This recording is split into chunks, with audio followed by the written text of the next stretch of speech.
So welcome back to session 12, which is headed Further Recommendations for Government Action.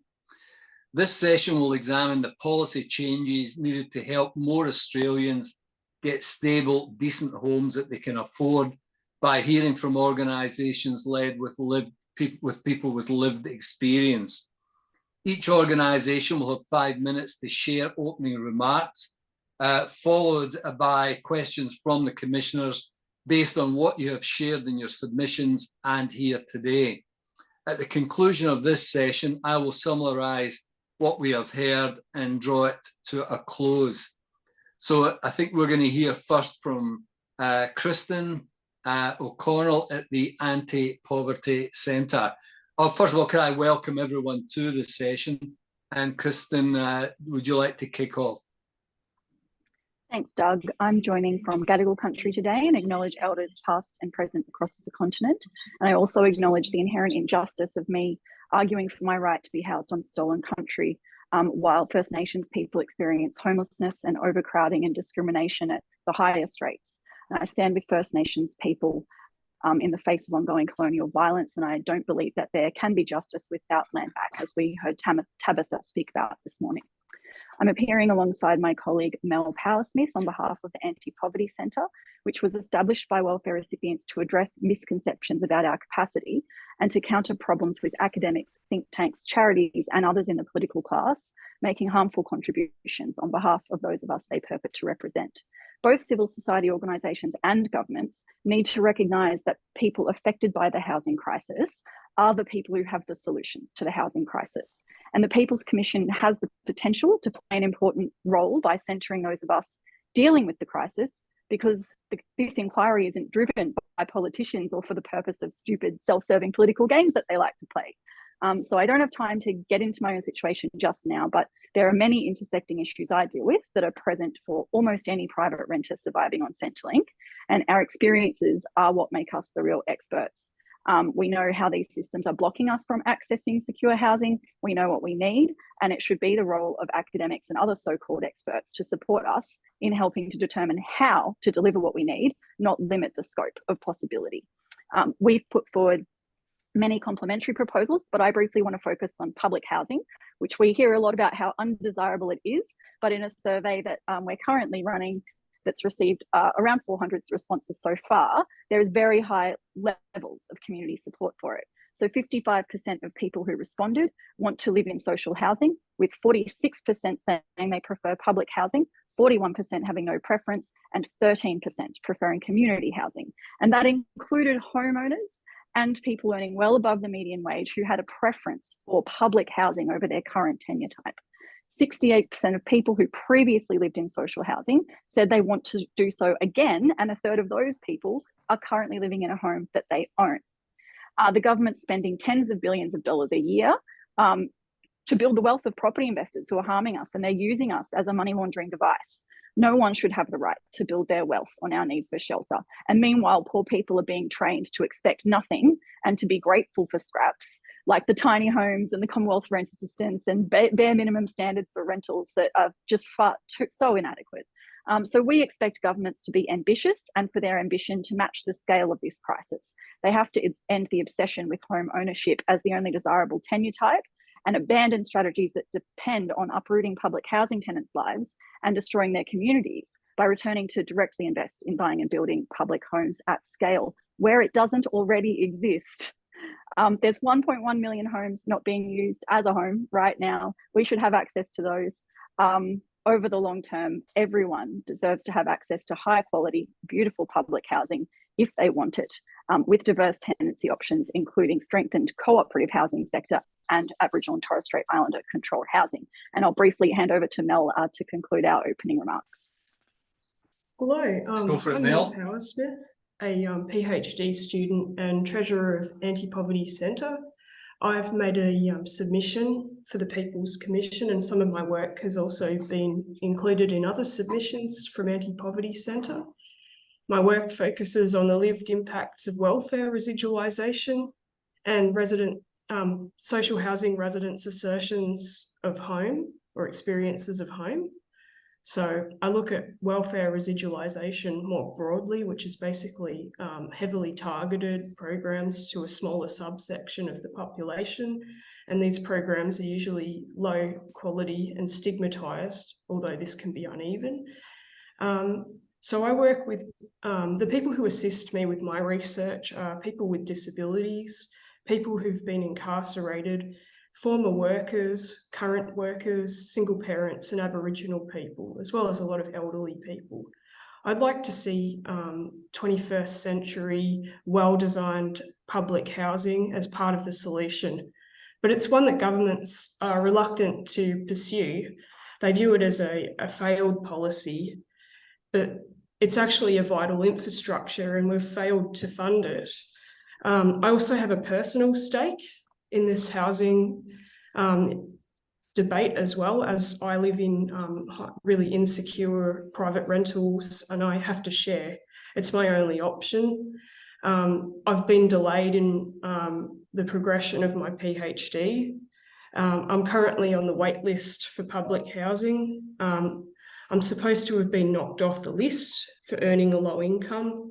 I've been homeless during my candidature and I predict that I will have to couch surf again before the completion of my PhD. And I still have nightmares about the last share house I lived in, where the Civil and Administrative Tribunal in Queensland would not let me out of the lease. And I've been experiencing housing insecurity now pretty much ever since I was 14, when I left home. And I know that this is going to curtail my future. I could have been in the labour force longer ago. Having children is now out of the question. I'm likely to have to take leave from future work because of stressful living situations. I've paid a substantial proportion of my savings into my HECS debt, so I don't have a deposit for a unit, and that means that I'll be indefinitely renting. The Olympics and housing market growth in Brisbane will also they might push me out of the city that I've finally been able to call home. And if you can only think in economic terms, think of the lost productivity, declining quality of life and the costs that will incur, and the pressures of ageing population that will come with lower fertility rates. Public housing is a perfect counter-cyclical measure in the housing market. Right now, my dream home would be a public housing dwelling with a mix, a community with a mix of people on lower incomes, even some on middle incomes in public housing. Thank you. Well, thanks for that, Kristin and Mel. I think we are now like to hear from Andi and Jacqui. Thank you and good afternoon. I'm pleased to be leading off for the Council of Single Mothers and their children, and my colleague and I, Jacqui, who is the coordinator of our support services, are on Wurundjeri land, always was, always will be Aboriginal land. Jacqui is, in addition to being coordinator of our support services, a woman who also has long experience of renting. Her research in 2007 is one of the factors that enables CSMC to point to single mothers as a bellwether in housing crises. For well over a decade, housing and homelessness have been in the top 3 presenting issues by callers to our support services, and that's of over 2,500 people per year. And for all our 50+ years, single mothers have experienced stigma in both rental and buying. We appreciate this opportunity to speak with the commissioners about how we might move forward in Australia to enable stable, decent and genuinely affordable housing for all. While we are not experts in housing economics, policy, statistics, costs or other similar elements in forward thinking, we do bring a large base of experience about whether or not policies advocated by others, and sometimes even by ourselves, work as they should. Rental assistance, for example, is not, in our view, the most adequate or best way to support vulnerable tenants, such as single mothers, who too often, in the face of another rent rise, feel desperately afraid they will be homeless with no way to provide for their children. We suggest that to move forward nationally as a successful and productive economy, we must first see housing as a basic human right. But we have to ask, how on earth did we lose this? In Australia, immediately post-war, we knew the importance of everybody being well housed. Maslow set out the hierarchy of human needs in 1943, and it is still in use today. Research by Kate Pickett, Bruce Wilkinson, Michael Marmot and others into the inequality and the growing inequality across the world, both between nations and within nations, is seminal. And today, locally, we know it is critically important to our future economy to ensure that every child, regardless of birth circumstances, has a fair chance in life. Recent research by the Brotherhood of St Lawrence here in Victoria over 3 decades has followed children and families and emphasises this. The conditions under which women are able to raise their children, whether in public housing, as our Prime Minister was, in the private rental market or privately owned housing, are both in evidence and lived experience, critical to the life outcomes for every child, and thus to the social and economic outcomes for our country. We therefore recommend, in addition to the things with the suggestions already in our submission, that first and foremost, governments acknowledge housing as a human right. Australia's commitment to the International Covenant on Economic, Social and Civil Rights was signed in 1973 and ratified without reservation in 1975. Yet it was never signed into domestic legislation. We say it should be thus signed in 2025. And ideally, it should be accompanied by a Charter of Human Rights. A bipartisan and whole-of-government approach to this clear statement of national commitment will ultimately lead both to better decision-making and a population that is safely and suitably housed and able to turn their attention to other life aspects. Secondly, reforming the Privacy Act. The world has changed a lot since 1988, and the digital environment in which we all now operate must not be allowed to disadvantage people seeking to exercise such rights as tenancy. The use of AI and algorithms cannot, for example, be a way to discriminate through locking out potential tenants at the outset. And I'm sure you've heard from other people being single with children, being an older single woman, all these things are some of the very many ways that applications are sliced apart at the beginning. Also, under a Privacy Act, we need clearer definitions and rules about how data is collected and used to ensure fair and safe outcomes for consumers. Businesses, including banks, making loans, and real estate agencies, regardless of how small they are, require such things as those who require such things as online applications will benefit from clear requirements and accountability measures. 2 more themes. Firstly, improving rental tenancies. We believe that governments can lead cultural shifts in how Australians experience renting, with, for example, expectations that leases will be 5, 10, or even 20 years.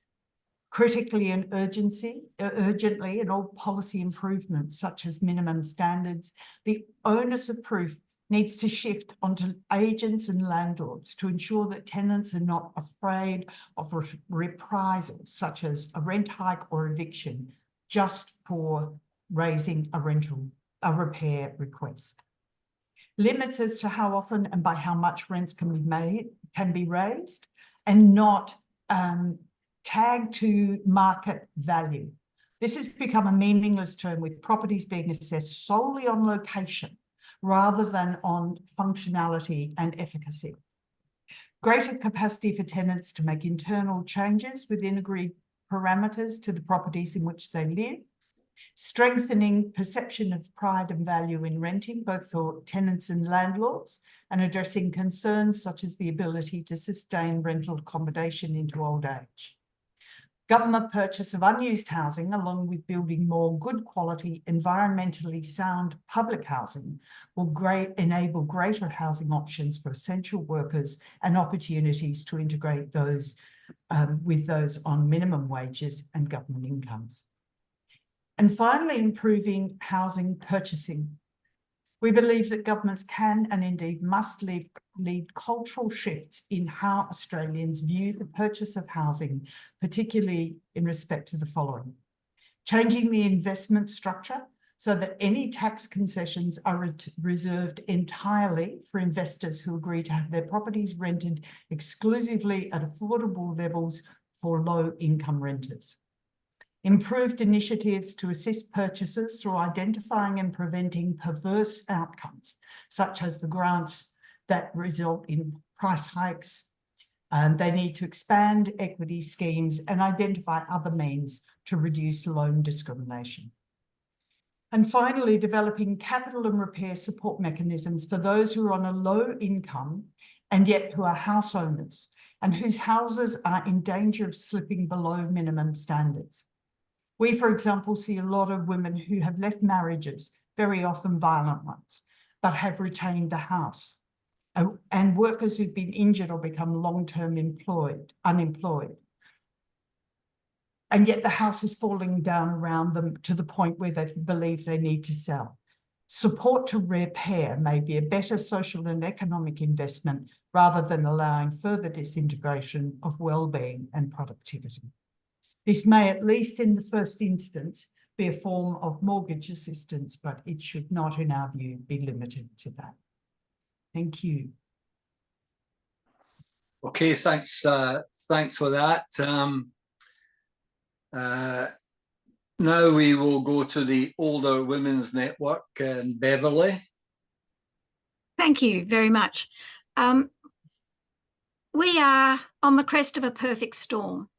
A storm that was established about 40 years ago when we moved away from the belief that housing is part of our infrastructure investment and handed it over to free markets.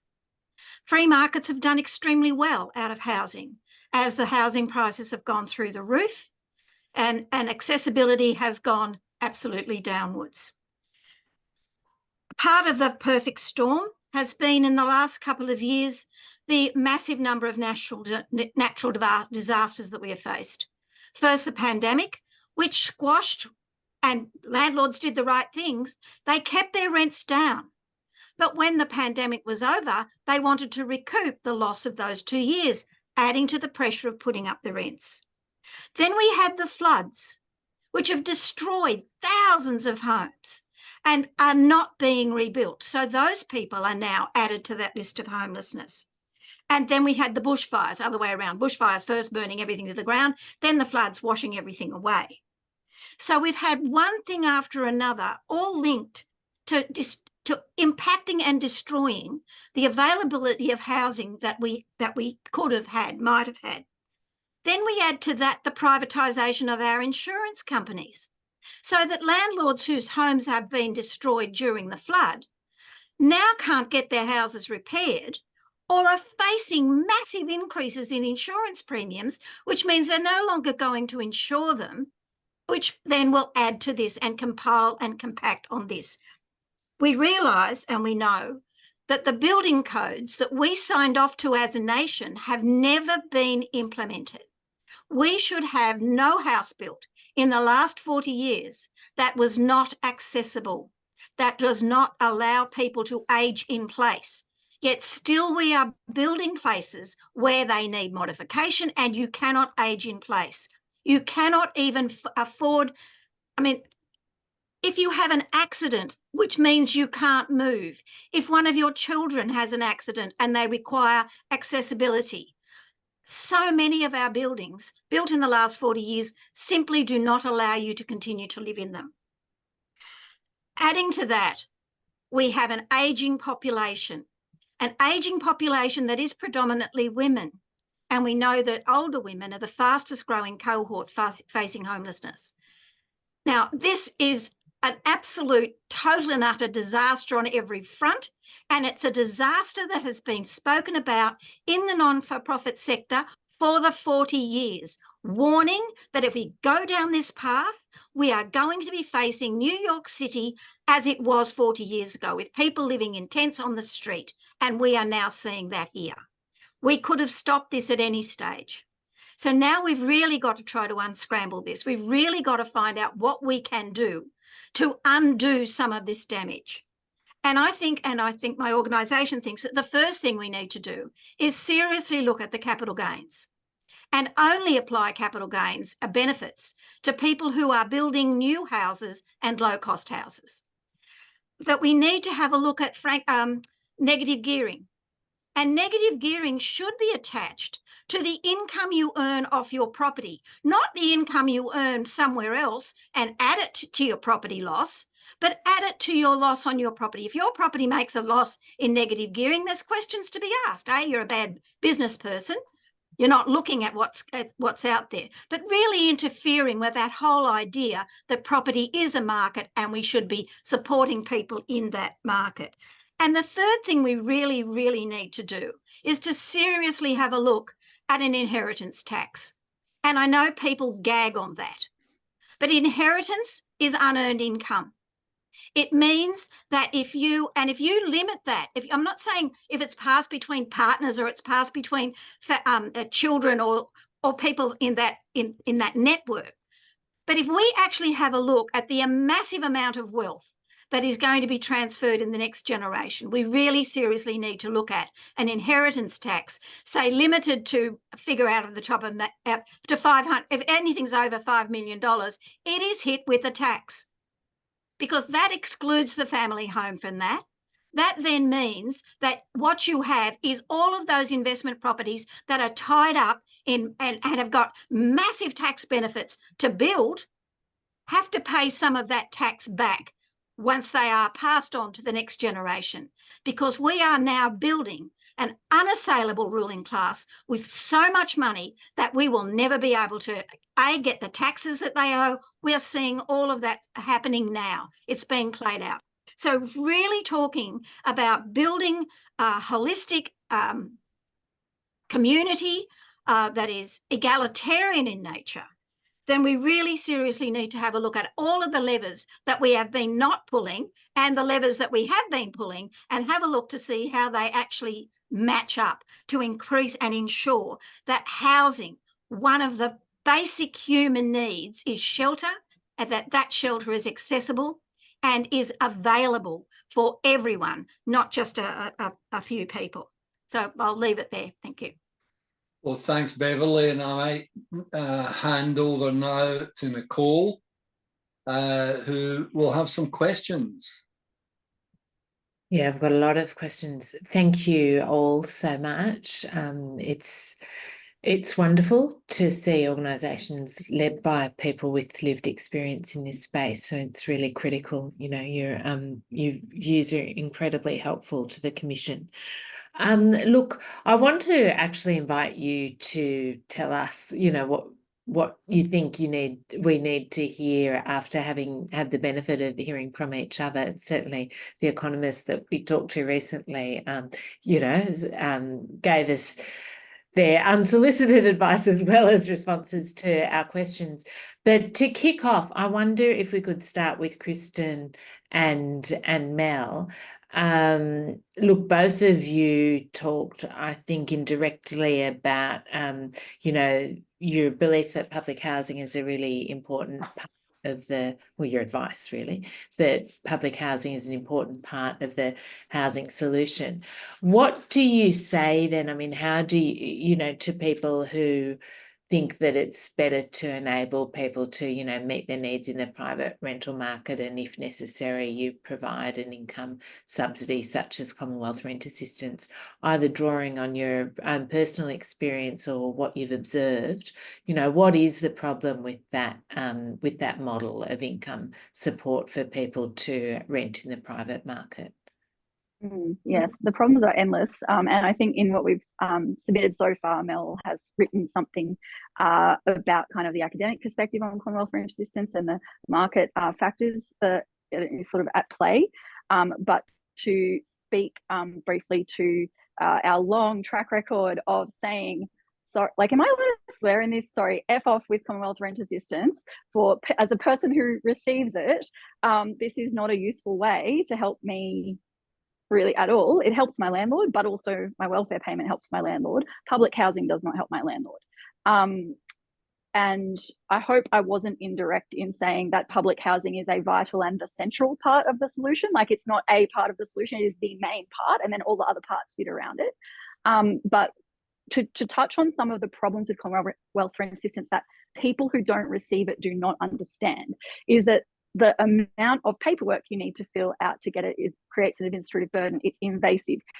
And I think that the folks from Council of Single Mums can probably speak to this too. It is extremely mortifying to have to go to your housemates and say, can you please sign this paperwork that says we don't have sex?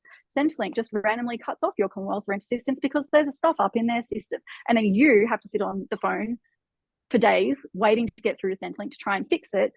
Your landlord is not going to wait for you to have fixed that. You need to find that extra money in your measly Centrelink payment as it is. But let's also talk about the scale of it. I mentioned that I'm paying $520 a week in rent. My rent assistance is something like $100 a week. And I don't think it's useful to say, well, my rent assistance should be $500 a week. Yes, immediately right now that would help me, but that's not a long-term solution.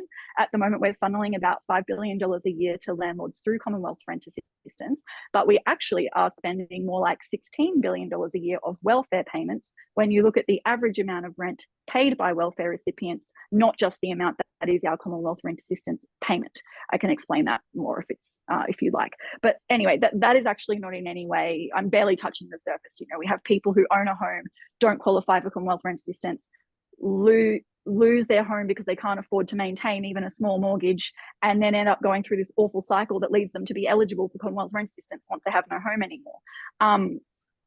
You know, there's just, it's endless. Sorry, there's so many factors, and I'm conscious of taking up too much space, but yeah, like, sorry, I keep thinking of more things as I try to wrap myself up. No, that's fine. And incidentally, for anyone, if there are things that occur to you after this afternoon, you know, we will certainly listen to and read additional submissions.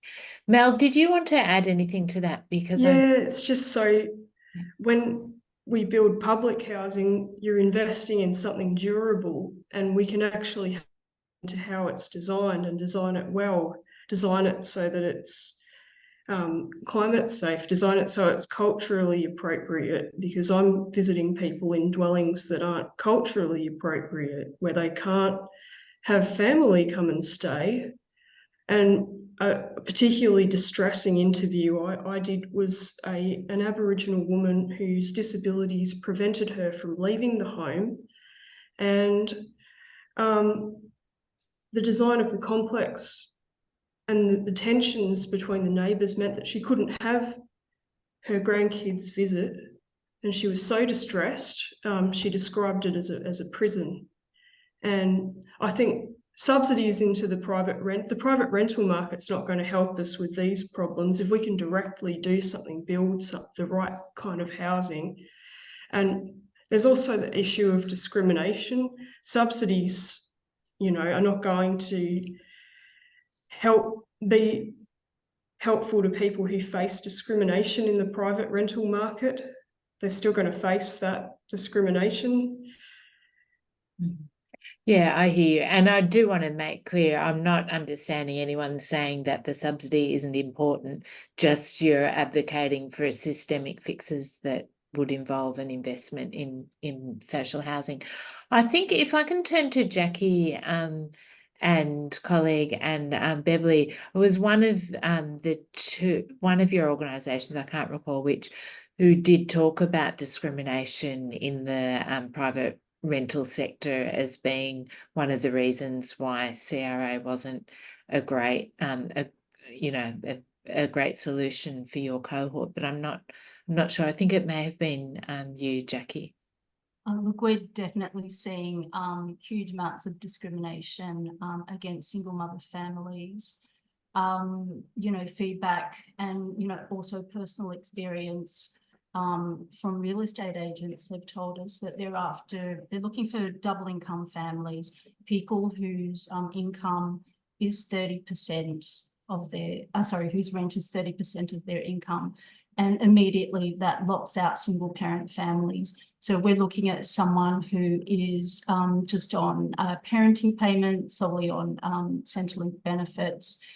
Immediately, I think we did some rough calculations, rent is 30% of that income is about almost 70%, so 68% of that. So immediately they're locked out. They're not even going to, you know, get a look in. And I have been told when I was evicted last year and house hunting that, you know, there's an algorithm, and what they do is they rank you. And so single mothers who may not, you know, have the capacity to work because they're caring for children or caring for older, you know, parents, they don't get a look in. You know, the algorithm puts them right at the bottom of the list. They may have a fantastic record. You know, they may look after their property extremely well, have lived at their last property for 22 years, which is my experience, and, you know, get rejected when they put in their application. And the same thing's applying to older women as well, yes. is that they're, if you think that people who are 65%, I think it's about 65% of people who are on a pension are women. And if you then look at the unemployment level of older women, they are looking at low income for a very, very long time. It's not that they don't want to work, it's that nobody wants to employ them. And that means that anything that they may have saved or put away is spent, it's gone. And they are totally and utterly reliant on the goodwill of people to let them rent. And honestly, in a market like it is these days, goodwill doesn't exist. It is absolutely dog-eat-dog competition to get the place. And if a two-income family is looking at a place that a woman would like to live in, the two-income family will get it over her every time. And can I just finally add that the other reason I think is that subsidies always lock people into a sense of no dignity, no self-esteem. Like, you have to make yourself really angry to hold on to any measure of self-esteem. Now, we've got plenty of debates happening in this country about lack of productivity, growing social, lack of social cohesion, etc. We are seriously heading down a place where communities are not trusting governments. And partly it is because we are coming out of one of the most punitive and discriminatory periods of government behaviour towards individuals in any of our lives. And you only have to read the Robodebt Commissioner's report to understand that impact of being on welfare and being treated like you are the absolute ends of the earth, you know, the lesser. She articulates that brilliantly. And I think I can't make a stronger recommendation than that you look for that bit of her summary. If need be, I'll find you the section. It's quite a relatively short bit, but she talks about the immense damage done to people and the fact that governments really have to turn this around.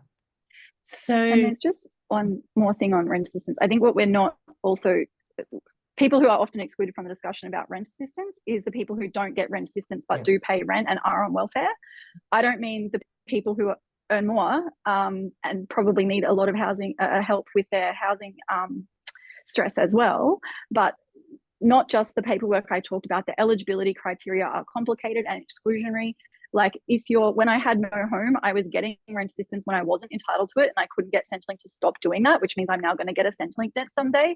Meanwhile, you have people paying rent who can't get it. So, like, it's just a problem to create these little micro-targeted solutions. It's nonsense. We need to get away from technocratic nonsense and go, what is a structural, large-scale solution that will catch the greatest number of people, provide the most possible support, and it's okay if some people get slightly more support than the bare minimum they need to survive. Look, it's because our welfare system has been focused on being punitive rather than supportive. It has been totally and utterly punitive. I was fortunate enough when I ran away from home with 3 children, I ran away to a different era where Centrelink was supportive.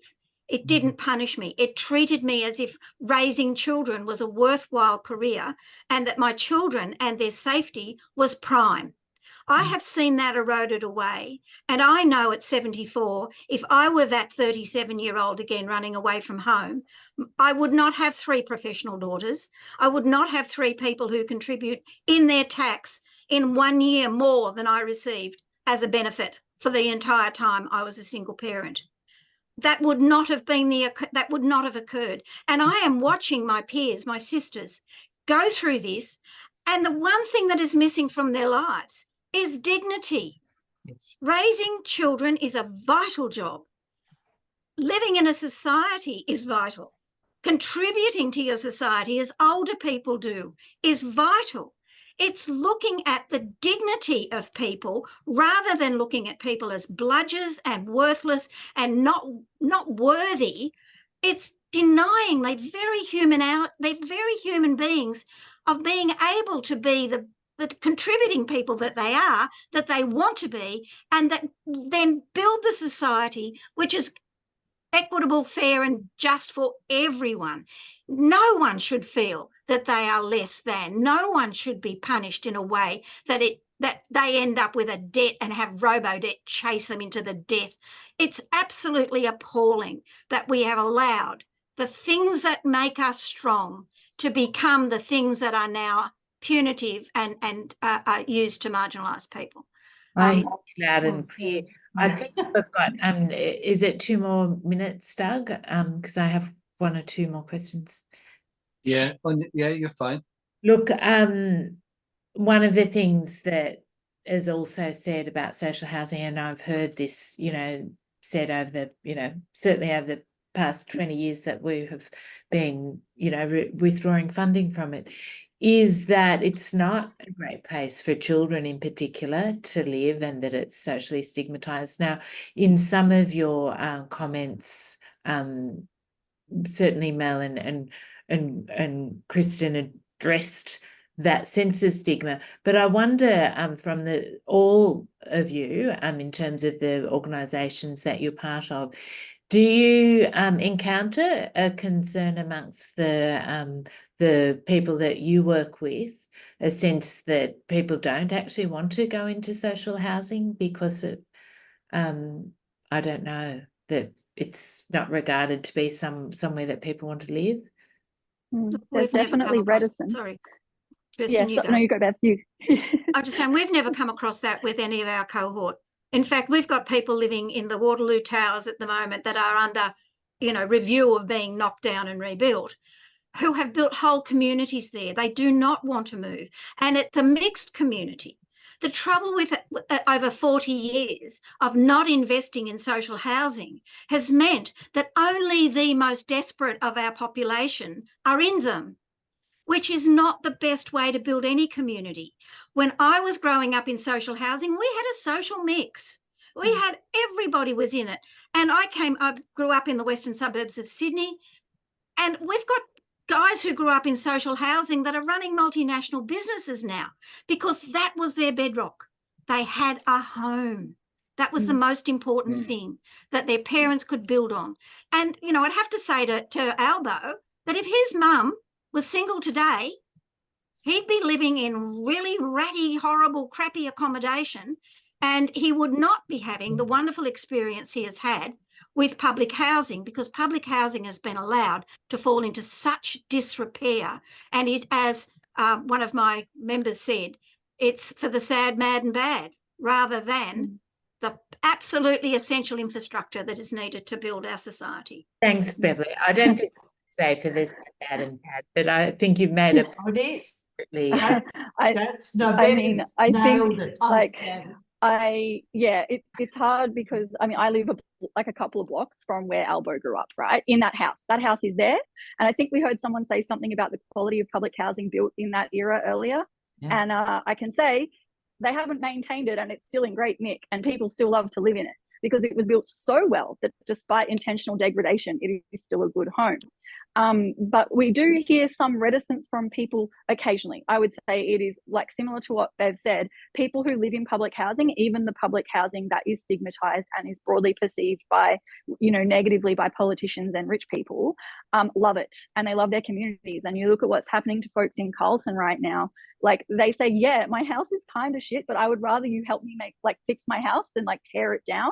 And that's why we kind of mentioned in my opening statement that we need to actually put public housing in new places. And then I think we've talked about in some of our written work, upgrading existing homes, because we're not suggesting they're perfect. But the reticence that we hear occasionally from people is not that they don't want to be in public housing, it's that they know that the government is abandoning people in public housing and that public housing is being intentionally degraded. And so if they move into it, they fear that that will continue. So that is the fear. The fear is not to be in public housing. It is that current policies will continue. And I think most importantly, we had major policy. I also hear people talk about how, oh, well, people in public housing used to work. Yeah, what Bev said is not, I wouldn't necessarily use that language myself. I think a lot of great people I work with are in public housing, living pretty good, fulfilling, stable lives. And Mel will probably be able to speak more to the diversity of experiences people in public housing are having, but that people used to be allowed to live in public housing if they had good incomes. That's why we're saying public housing should be an option for anyone who wants it, regardless of income, because that is organic social mix. And this engineered social mix that has become a bit of a fetish is a real problem. It's having devastating consequences in the UK and other places, and also here where I live in Glebe. It's not going well here either. Organic social mix means you let people live in public housing, you let their incomes lift, and then you get diversity within the community. Thanks, Kristin. I can see Mel wants to chime in, but let's just give Jacqui and colleague. I'm sorry, I can't recall your name. That's okay. That's Yeah, okay. Look, I think Beverly and Kristin have hit the nail on the head, and we're getting a mixed response from our single mother families. So a lot of them do want to go into public and social housing just because of the stability. And if you can imagine, as a single parent, having to move year after year, and we do get lots of people that we speak to move year after year who can't, send their children to the same school because the rent's increased, and then they're off again to another suburb if they can't, live in the current suburb. They've left all their connections behind, their supports, etc. So there is a demand for social housing, but we also get a lot of comments from people, and I don't know, maybe it's different in New South Wales and Brisbane, but in Victoria, there are some towers that are just plain dangerous. And, if we don't have that social mix, there's not good design. They've been left to degrade. And people don't want to live there. They want their kids to be safe. They want them to have an outdoor space to play in. They want to, be cool in summer and hot, warm in winter. It's the social mix isn't there, and we just haven't been innovative in our designs to build housing that people want to live in. And can I just come in there, Nicole, because I'm hearing the underlying part of that question about the impact on kids.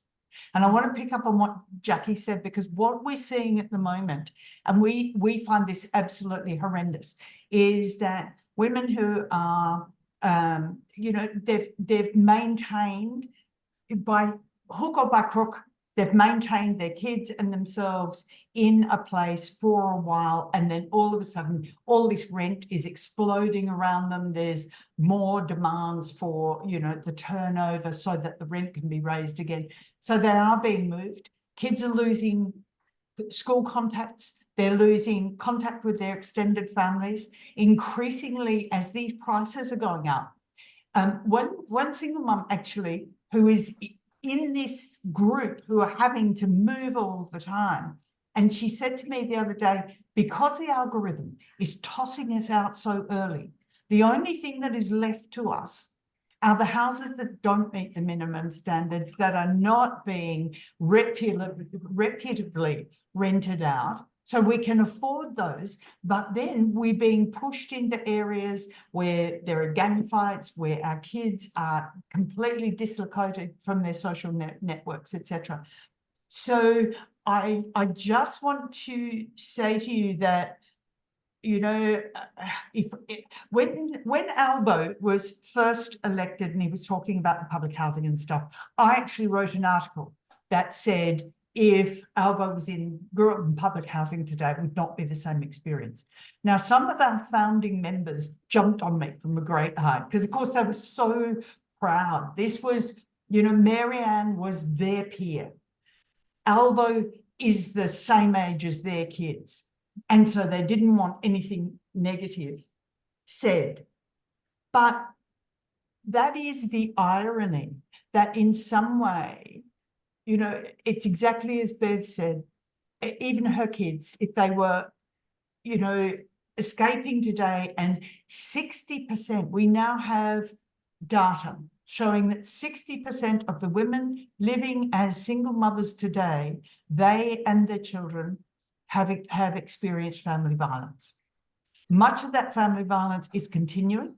The battle over child support, for example, child support is just an absolute nightmare. It's designed to set party against party. And what we're finding, the way the government policy works, is that if a second parent, the parent who's supposed to be paying the child support, doesn't pay, and all of a sudden pays in a lump sum, then the primary parent who has been receiving the family tax benefit is given a debt. So there's this compounding thing. The other thing which has been addressed a lot, and the Attorney General, to his credit, has made some changes to the family court, but we won't see the difference for a long time, and that's that violent perpetrators continue their violence by dragging women back into the court again and again and again. And they'll make any application. It's like the Trumpian conversations. So in terms of children, I mean, we have always had a slogan, a fair chance for every child. And Can I just Anne Hollands, who's the Commissioner for Children, is trying to demand that the government have a child impact filter on all their policies. Sorry, Mel. Thanks, Andi. Mel. I've spoken to some single mothers and indeed single fathers in social housing, and a lot of people actually reminisce about raising their kids there. Some of them were living in caravans prior to living in social housing, or living in insecure private rentals, living far away from schools, and they finally have some stability.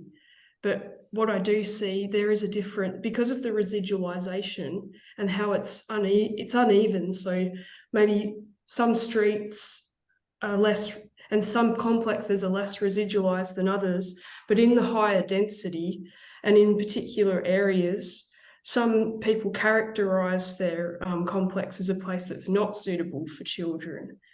And often people will talk about drug use, but that's not to do with the tenure, that's to do with the residualisation. And I think I have to say, to speak to this overarching theme, how we envision public housing is a broader tenure that doesn't just filter for the people with the highest needs. So when I speak to people, they have empathy with people who are severely mentally unwell and people who do drugs. They're frustrated sometimes with some of the behaviour, but they want more of a sense of normalcy and a connection to broader society. They lack a feeling of belonging, and they want to be like, I have people who confide in me and tell me what's going on in their complex, and they say, I wish you could get into public housing and be my neighbour, and I'm like, I wish I could do.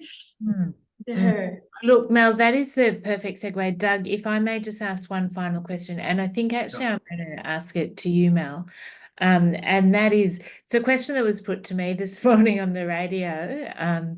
They asked me, you know, look, the number one housing policy solution of the Prime Minister and of all of the states and the territories is building this 1.2 million homes. Well, you know, hoping the market will build these 1.2 million homes over the next 5 years. What do you say to that policy? I mean, I've heard you say here that that you want to see much more social housing, and that in fact will address the issues that you've just described with the existing residualisation of the stock mill. Well, But what's your response to that supply are solution? they going to help people who are the most marginal in society? Or, I mean, maybe some it'll be good for some first home buyers, but not for me, because I don't have intergenerational wealth. Who is it going to help? Yeah, Are investors going to buy them?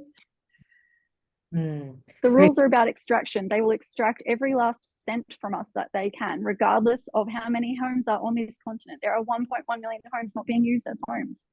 And that's not census data, that's ABS data, which is a bit more robust. Okay, right. I'm going to hand back over to Doug. Thank you all. Well, thanks. You know, another terrific session that exposes many of the social and economic problems that people are facing. What really struck me was the issues of you know, poverty, inequality, the loss of self-esteem, the loss of dignity that people are feeling because they can't get access to stable homes. I think there was a general view that the private market is just not delivering. The overseas structures are different, and that this incessant lack of security that are faced by people in our housing market, the private market, results in all sorts of problems, including health problems, mental health problems, family violence. So these are issues that are extremely important to try and deal with. The issue of algorithms being used to exclude lower income families is quite a fascinating problem that's emerging. And it's not just low income families, but older women who are excluded by that. The issue of dog-eat-dog competition has been explored, the role of public and community housing. And the thing that really stuck out to me was this view that there's a huge damage to trust in government, which arose from the robo-debt issue and is still there, even though that government's gone, that we need more equitable, fair and just society. And we need to make sure there's a broad social mix in public housing, and that can be an organic social mix if it's handled properly. Residualization is a huge problem and one that needs to be dealt with. So I thought the submissions that were made, both written and verbal, were extremely helpful.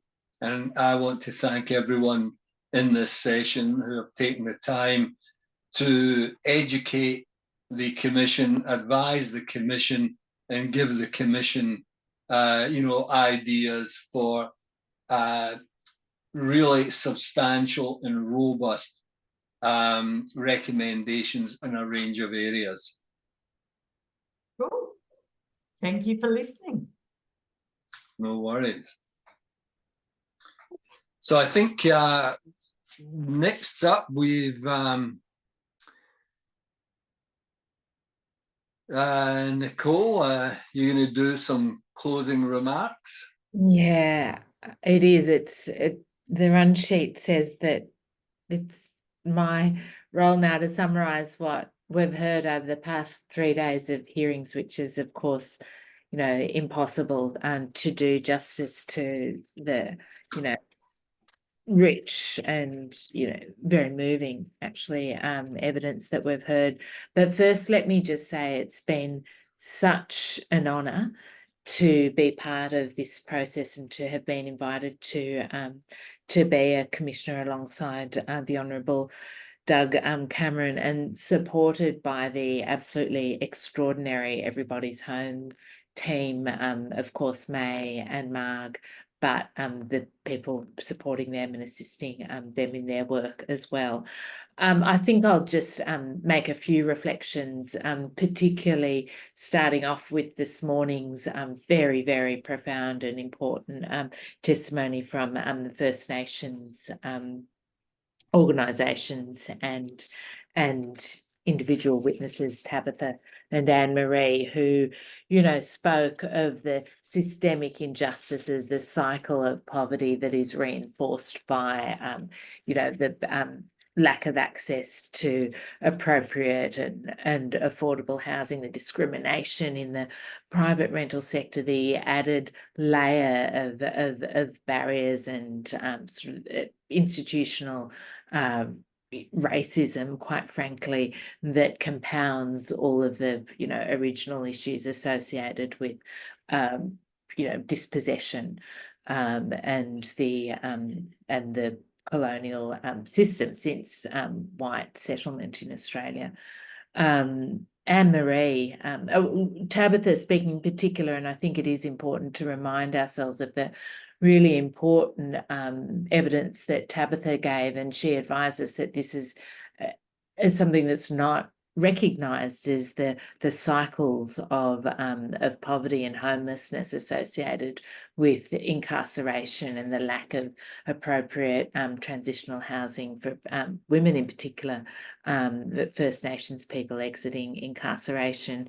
Anne-Marie, you know, an essential worker, a nurse in her community, absolutely no housing support in that area. Jim from the Mirramurra community talking about the important tenancy work that they do.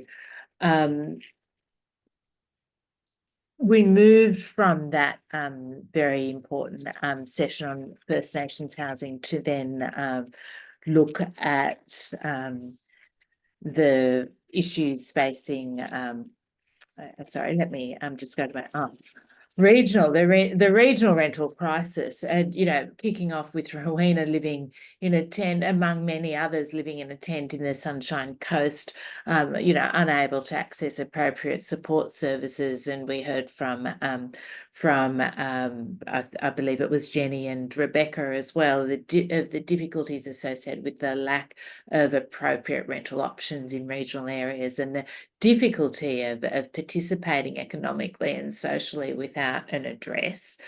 And then, of course, we looked at the issues affecting people in climate who've been impacted recently by disasters and experiencing the ongoing risks associated with climate change, the lack of disability-specific preparation that appears to be ongoing, in particular, real concern for people, that the response, the lack of preparedness and the lack of an appropriate, you know, response to assist people who've been displaced by a disaster has just compounded the trauma that people have experienced, and the need to work urgently to you know, restore and build some resilience to future impacts. And I think that that session on the experience of people impacted by disaster and vulnerable to future climate risk really brought home the overlaying issues associated with,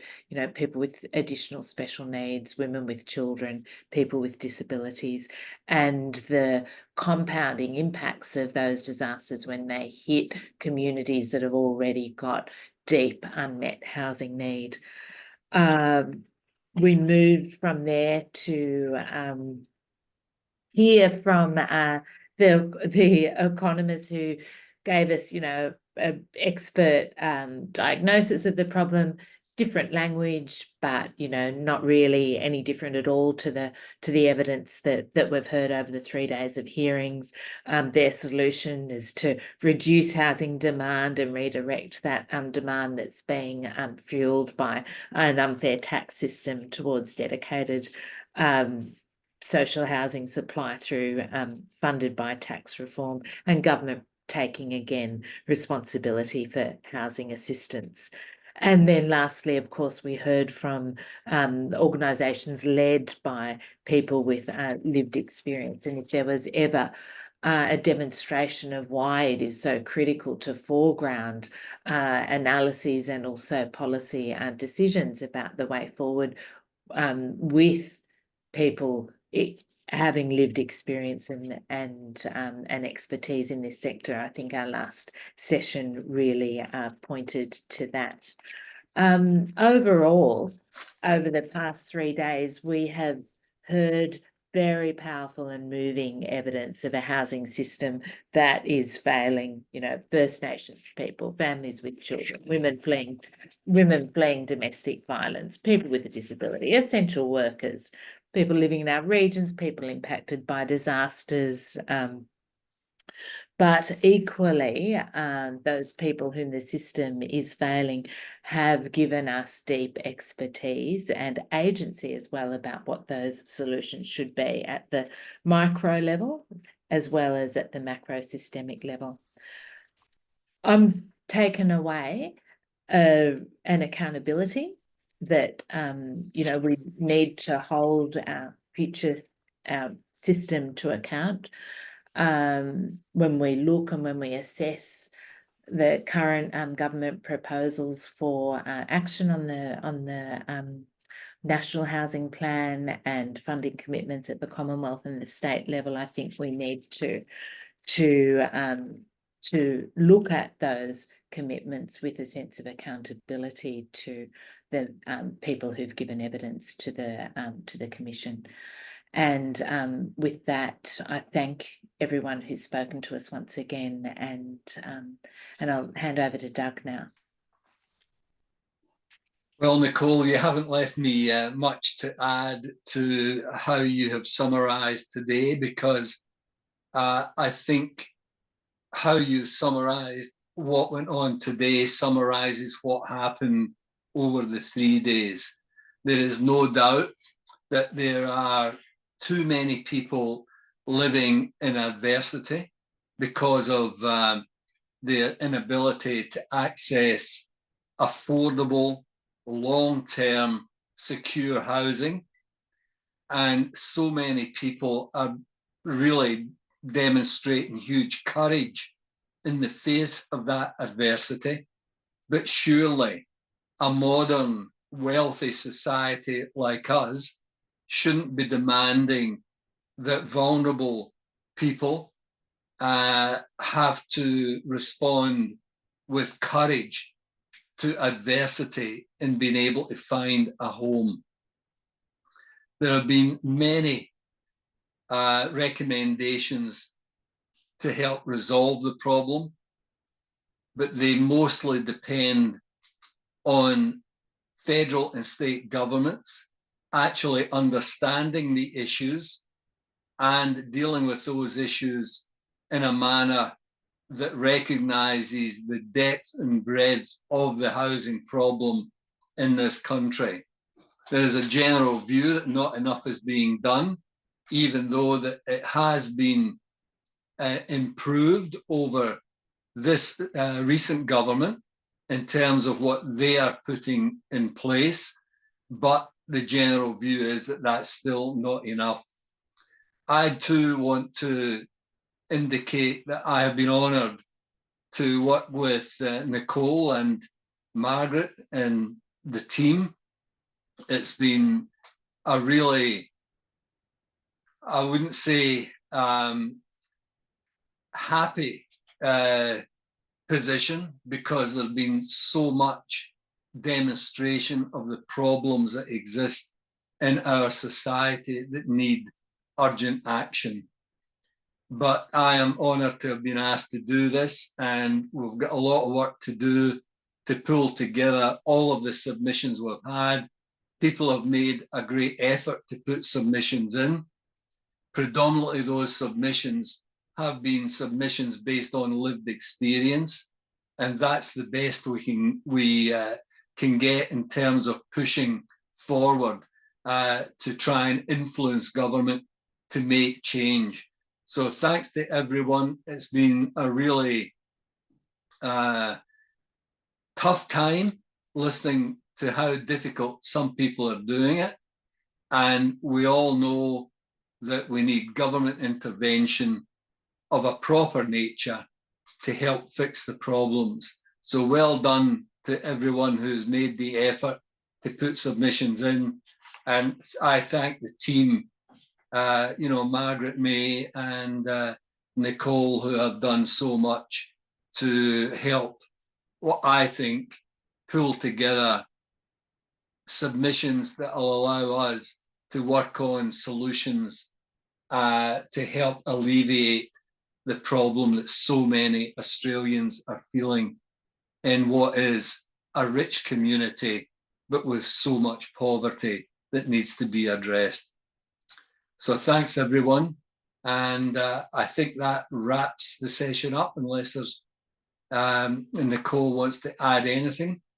But again, let's get to work on analysing these submissions, looking at the best solutions, and coming up with some powerful recommendations to government as to how this problem can be fixed in the interests of building a good society, not just an economy. I might leave it at that.